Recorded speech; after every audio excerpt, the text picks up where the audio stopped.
Bonjour à tous, je suis Antoine Dorso, ou plus connu sous le nom de Wargrow en ligne, et je suis le co-auteur et game designer d'Etheron.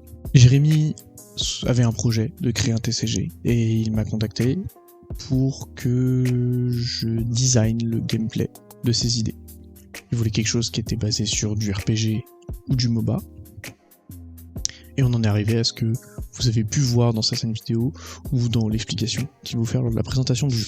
Mon rôle dans tout ça, c'est de trouver les mécaniques, de les créer, de les essayer, de les tester, de les équilibrer et en particulier de créer une nouvelle carte.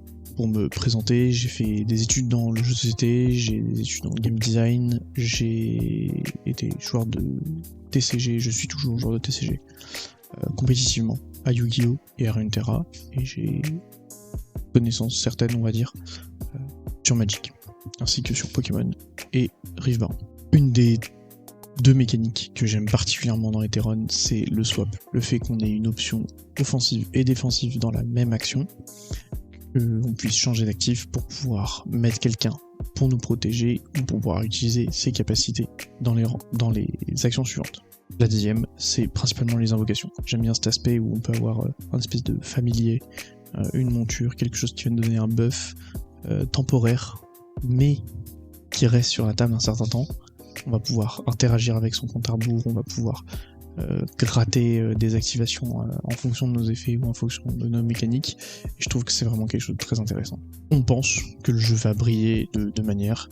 Pour les casus, ça va être la capacité à deck build un peu comme ils veulent, c'est-à-dire que n'importe quel champion peut aller avec n'importe quel champion.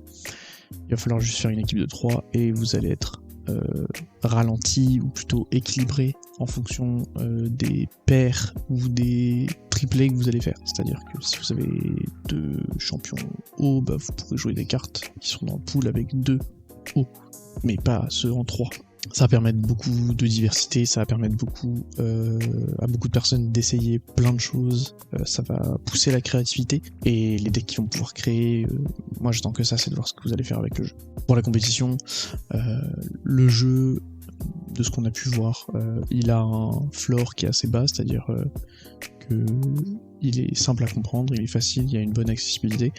Par contre, lorsque quelqu'un est bon et qu'il veut s'investir, il va pouvoir avoir un jeu qui est profond, qui est complexe et qui est complet. Et un bon joueur aura tendance à gagner plus de parties qu'un joueur avec un niveau un peu moins bon. C'est tout pour moi, si vous avez des questions, on essaiera d'y répondre dans les commentaires. Je vous remercie d'avoir regardé la vidéo, de soutenir le projet, c'est grâce à vous si moi je peux faire ce métier, et je vous souhaite une bonne journée.